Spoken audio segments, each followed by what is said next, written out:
We live in Brooklyn, baby. We live in Brooklyn, baby. Welcome, everybody. Hello. Sanity check back at you. I am Ken. This is Skillet Sauce. That is the Orange 8 over there. Well, he's wearing orange. Orange 8. That Orange sounds like a breakfast drink. Hey, it could be, man. In the 70s. I'm setting the path for your future 8. It is... I don't know what the hell's that. It is the March. Something, It right? was warm. It's getting cold again. And it's in March, huh? Yeah, we at March. Were we not in March? No, I'm just saying. You just said it's March. What's the date? It's the 13th. Oh, yeah, it's 13th. Right It's there. March, of course. Yeah. I don't have my regular equipment with me, so, I'm a bit handicapped.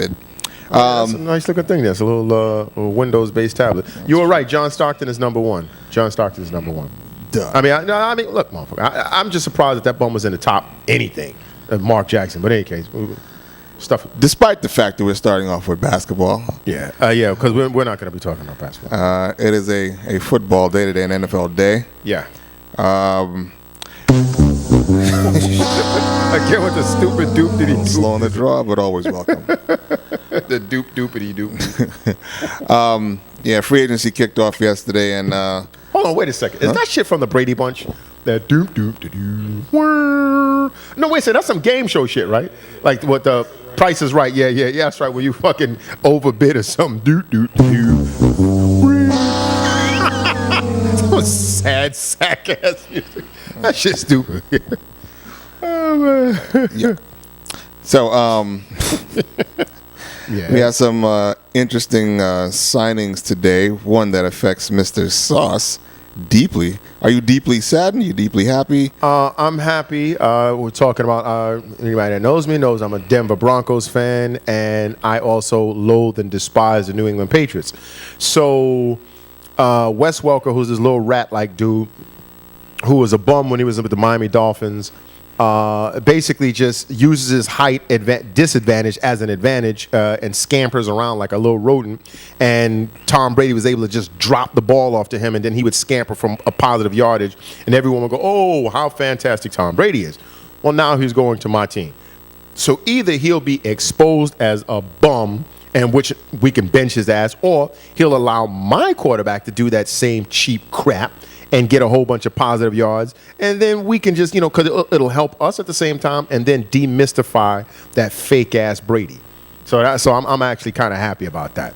I mean, what do you think about that? What do you think is going to happen? I mean, it pretty much is agreed around the NFL. Peyton Manning is nothing if not the smartest quarterback in the league, so he should be able to utilize Welker to, his advantage. Yeah, like I said, just like Brady did. Basically, from what, Engineer 8 is correct. Welker's deal is worth $12 million. It's a 2-year deal, so it's obviously an average of $6 million a year. He was trying to get like $9 million from the Patriots. A, the Patriots are cheap.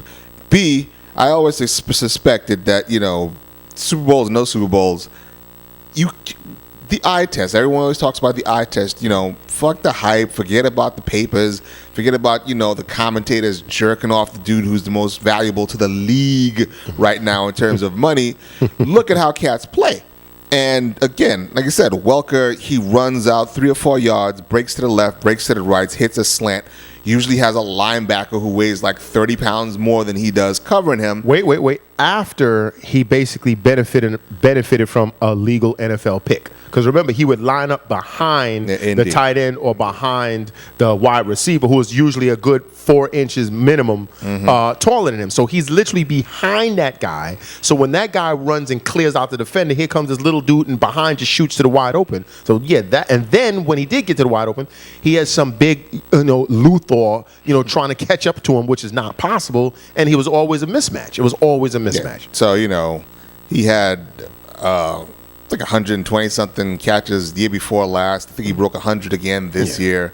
And so, usually when you do shit like that, you're one of the best receivers in the league, and you should be expecting top-notch dollars. But, again, the league isn't stupid. again, they watched the games on film just like we watched the games live on television, and they saw what was going on. Yeah. He's not, Larry Fitzgerald. Yeah. He's not Megatron. He's not beating anybody off the line. Fair and square. Whenever he matches up to somebody fair and square, he doesn't beat them. Yeah. He doesn't beat them. He's a slot receiver. He's quick. But that's it. That ain't worth $9 million. So he took. But see, I find it interesting is that I wonder, did he feel disrespected by the Patriots, or were the Patriots offering him even less? Well, see, I don't know. I don't know. It depends on what he. There's no problem with him asking for whatever he asked for, because My question is, why did he leave? Why did he take it?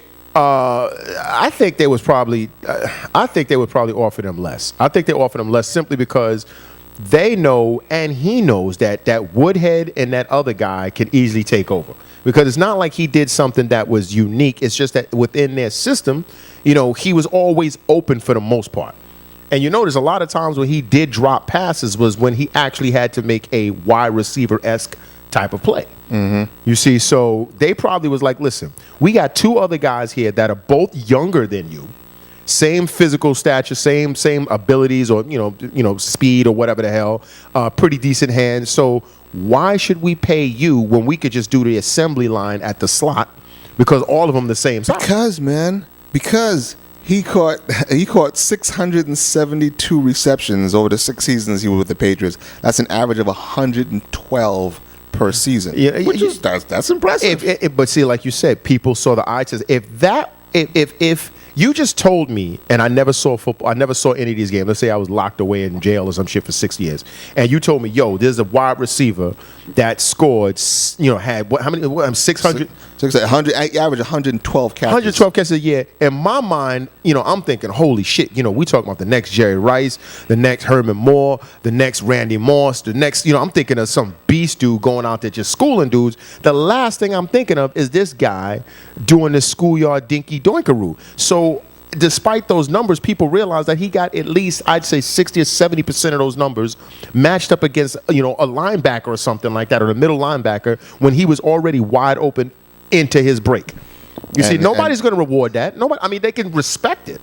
But, to me, you remember David Meggett? Yeah, of course. That's David Meggett. Scat back with the Giants. And they won the Super Bowl with him. Mm-hmm. Same thing, an all-purpose kind of dude but he was able to actually run the ball. But if you notice, this past season, Woodhead, they actually started. They didn't do it with Welker, but they did it with Woodhead. They actually had him taking some of the balls out of the backfield. Mm-hmm. They made a couple of good first down conversions. Well, he was a running back when. Yeah, I know. But I'm just saying they didn't really utilize Welker at the running position last year. Right. They did for Woodhead. But the point is, it was exactly how David Meggett was used. And that was the whole thing. And basically, David Meggett made them change the league. Remember, everybody at one point wanted a little scat dude? Sure, they went from the Christian Okoye mold to the little scat dude mold. Mm-hmm.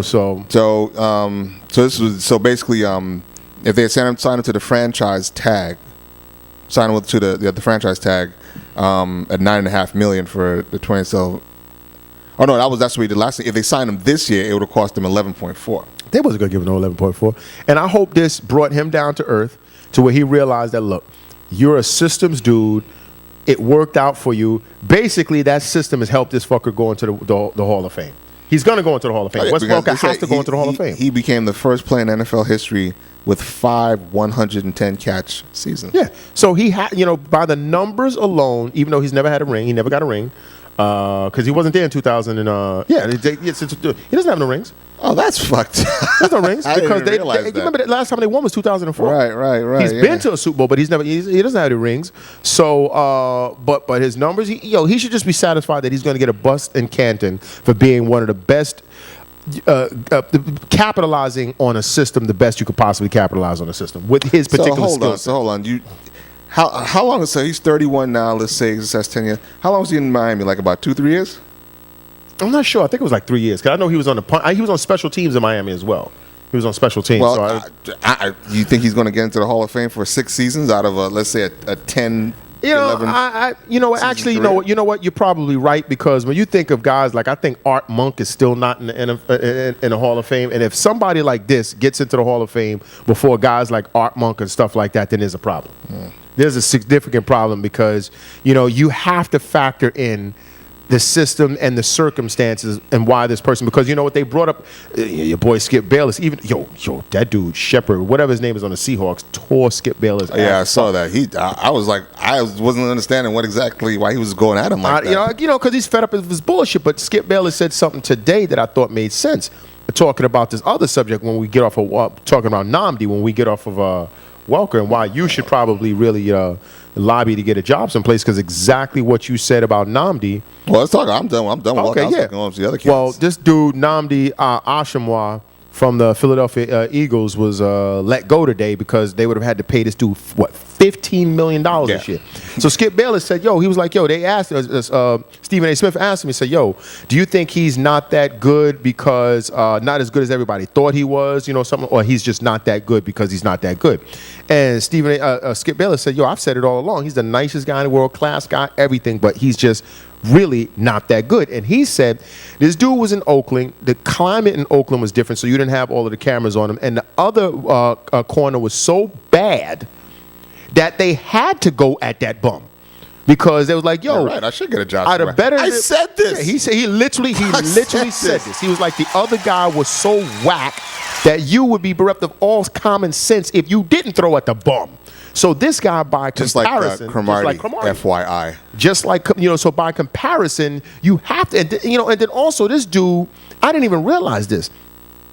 He is not like Revis, whereas Revis and Champ Bailey and, of course, the great Deion Sanders, their assignment was independent from whatever the scheme was at that particular moment. So it didn't matter if it was a 4-3-4. It didn't matter what it was, its zone. It was like, okay, the rest of you guys, y'all going to do this. Deion, you get the best guy. That's it. All right. Same thing with Revis most of the time. That's why I don't like it when they put Revis in zone, because Revis doesn't play well in zone, in my opinion. Yeah, that's rare. He's always on the best dude. He's always on. So normally when you're supposed to be a top dog, just like, okay, you get him. All right, fellas, this is what we're going to do, blah, blah, blah. This guy stays on the right. It doesn't matter where the wide receiver lines up. He is just on the right, man to man. I'm like, he can't comprehend zone, because that's why he was always getting burnt. He can't comprehend zone at all, and then he's not physical, even though he's 6'3". So that dude has been completely exposed. He's an idiot, because if I were him, I was about to say he's an idiot for not restructuring his deal, but according to what I'm looking at in the latest headlines, mutual interest between 49ers and free agent Asomugha. Wow. All right. That's a good place to take a break. We're going to come back with some more NFL news back in 2 minutes.